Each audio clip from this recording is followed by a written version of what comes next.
যাই হোক, যারা হাঁস খামার করেন তাদের উদ্দেশ্যে কিছু কথা না বললেই না, এগুলান কথা সহজে কেউ বলবে না। তো যারা হাঁস খামার করেন বা করতে চাচ্ছেন ইউটিউব বা ফেসবুক দেখে দেখে, এই যে দেখতেছেন এই মুহূর্তে আমার হাঁসগুলা সব মোটামুটি খুব শান্তশিষ্টভাবে ঘুমাচ্ছে, মানে আরাম করতেছে আর কি। তো এই সময়টাতে এই হাঁসের আরাম বা বিশ্রামের প্রয়োজন আছে। কি কারণে আমার হাঁসগুলো সব ফোড়া ঝাড়তেছে বা পালক ঝাড়তেছে, যারা যেভাবে বোঝেন আর কি। এই পালক ঝাড়ার সময় কিন্তু অনেক হাঁস খামারিরা বড় মাপের একটা শট বা বাড়ি খেয়ে যান। কারণ পালক ঝাড়ার সময় ডিমের খামার সেগুলান খামারে ডিম থাকে না। আর এই ডিম পারবে না যতক্ষণ পালক ঠিকঠাক মতো না উঠবে। তো এই পালক ঠিকঠাক মতো উঠতে অন্তত 20 থেকে 25 দিন, অনেক সময় 30 দিনও লাগে যায়। তো এটা কিভাবে কম সময় লাগে তার একটা গোপন টিপস আপনাদের দিচ্ছি। সেটা হচ্ছে এই যে হাঁস যখন পালক ঝাড়া শুরু করে তখন কিন্তু হাঁস খাবার বেশি খায়, কিন্তু পালকটা উঠতে 20 থেকে 25 দিন টাইম লাগে। তো যাই হোক, এই 20-25 দিনের থেকে কিভাবে 10 দিন বা 15 দিনের মধ্যে আনা যায় তার একটা গোপন টিপস হচ্ছে এই যে এই সময় হাঁসে একটা ওষুধ প্রয়োগ করতে হয়। সেটা অনেকেই জানে কিন্তু সহজে ভিডিওর মাধ্যমে বলে না। কি কারণে বলে না? যে অনেকেই অনেকের ভালো দেখতে পারে না, যার কারণে এই কথাগুলো বলে না।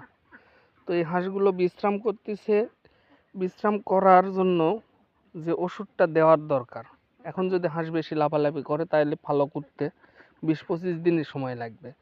আর খাওয়া দাওয়ার পরে যদি এইরকম আরামি বিরামি ঘুমাই তাইলে কিন্তু খুব কম টাইম লাগবে। এর মধ্যেও আছে ওই হচ্ছে যে কোনো কোম্পানির ভালো হচ্ছে জিঙ্ক ব্যবহার করতে পারেন, কিন্তু এর মাঝখানে একটা ওষুধ আপনাদের দেখাই, সেটা হচ্ছে এইটা। এই ওষুধটা দিবেন, এটা হচ্ছে টক্স 5। এটা দিলে কি হবে? এটা দিলে হাঁস লাফালাফি দৌড়াদৌড়ি ঝাঁপাঝাঁপি বেশি করবে না, খাবার দাবার খাবে আর এইরকম ঘুমাবে। আর যত তাড়াতাড়ি এরা মানে যত ঘুমাবে আরাম বিরাম করবে তত তাড়াতাড়ি এদের পালক ফোড়া উঠবে। এটাই হচ্ছে হাঁসের ধর্ম বা নিয়ম। আর যত তাড়াতাড়ি পালক ফোড়া উঠবে তত তাড়াতাড়ি আবার ডিমে চলে আসবে। দেখেন আমার ডিম কিন্তু নামে চলে আসছিল এই 4-5 দিন আগেই, একেবারেই জিরোতে আসছিল, সেখান থেকে আবার ওঠা শুরু করছে। এর কারণটা হচ্ছে একটাই, সেটা হচ্ছে টক্স 5। এই টক্স 5টা দিলে হয় কি, টক্স 5 দিলে এইরকম হাঁস ঠান্ডা হয়ে যাবে, একবারে ঠান্ডা হয়ে যাবে। এর ভিতরের গ্যাস নিষ্কাশন করে খাবার যেটাই খাক গোটা শরীরের মধ্যে বিচরণ করে দিবে, আর খুব তাড়াতাড়ি পালক ফোড়া উঠে যাবে। তো এই গোপন টিপসগুলো সহজে কেউ বলে না।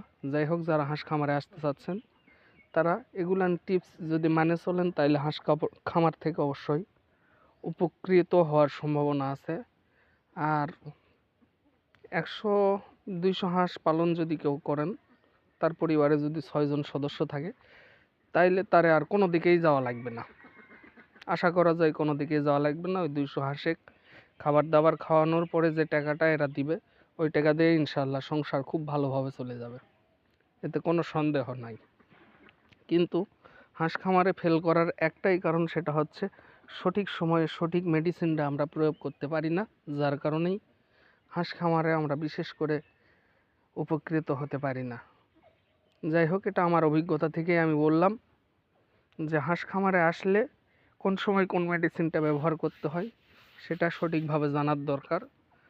আমার 2 বছরের অভিজ্ঞতা থেকে আমি এটা বললাম আর কি। তো আপনাদের যদি মনে হয় তাইলে এই ওষুধটা প্রয়োগ করতে পারেন, সেটা হচ্ছে টক্স 5।